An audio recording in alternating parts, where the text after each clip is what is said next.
जय हिंद बच्चों। तो हम मैटर के पार्टिकल के कैरेक्टरिस्टिक के बारे में पढ़ रहे थे। हमने पिछले क्लास में एक कैरेक्टरिस्टिक को कवर किया था।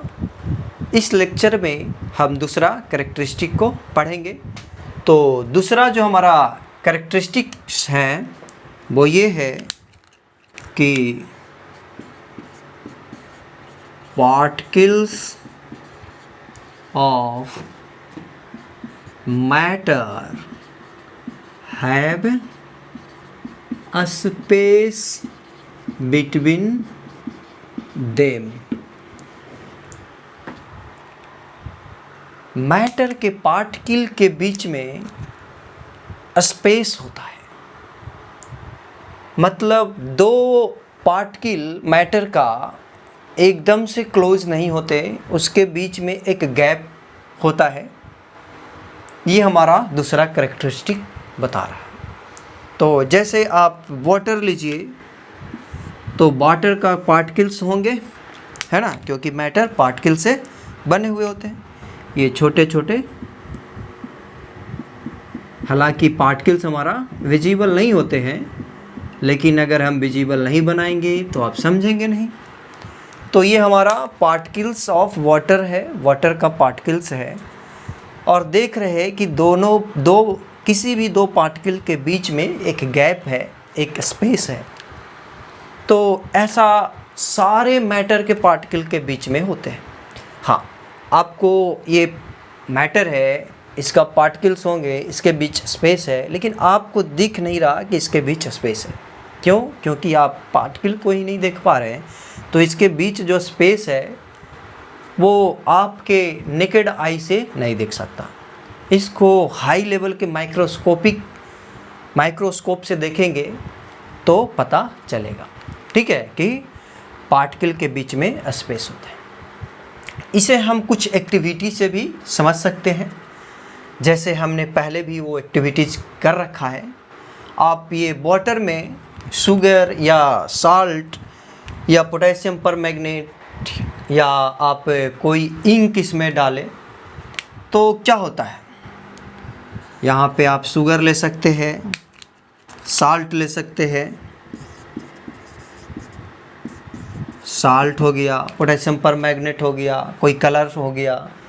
तो आप अगर इसमें वाटर में अगर इसको डालेंगे तो ऐसा होता है कि शुगर्स का पार्टिकल वाटर के पार्टिकल में हर एक जगह पहुंच जाता है ना। अगर शुगर या वाटर के पार्टिकल के बीच में स्पेस नहीं होता तो शुगर का पार्टिकल कैसे एडजस्ट होता है। जैसे शुगर का पार्टिकल ये है, ये हरा वाला, तो इस तरीके से ये स्पेस जो खाली है उस स्पेस में क्या कर लेगा, ऑक्यूपाई कर लेगा, ठीक है। जहाँ पे स्पेस खाली है वो स्पेस शुगर का पार्टिकल ऑक्यूपाई करेगा।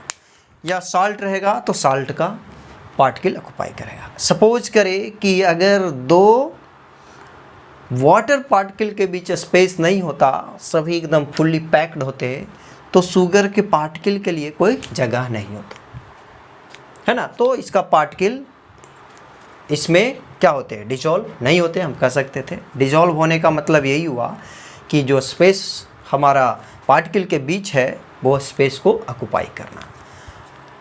अब स्टोन है, इसी वाटर में आप एक स्टोन डाल दीजिए तो स्टोन इसमें डिजॉल्व नहीं होगा, होगा क्या? नहीं होगा, क्योंकि हर एक मैटर का पार्टिकल हर एक मैटर में डिजॉल्व हो जाए ऐसा नहीं होता है। उसके लिए बहुत सारे कंडीशन होते हैं, ठीक है। इसके बीच का स्पेस कौन कौन सा मैटर ऑक्यूपाई करेगा वो भी फिक्स है। या हम कह सकते हैं कि बहुत सारे कंडीशन होते हैं, उस कंडीशन को फुलफिल करेंगे तभी कोई मैटर दूसरे मैटर के पोजीशन को या दूसरे मैटर के स्पेस को ऑक्यूपाई कर सकते हैं, ठीक है। तो वो तो बाद की चर्चा है, लेकिन हमने कहा कि स्पेस होता है पार्टिकल के बीच में। इस प्रैक्टिकल से या इस एक्टिविटी से आप समझ सकते हैं।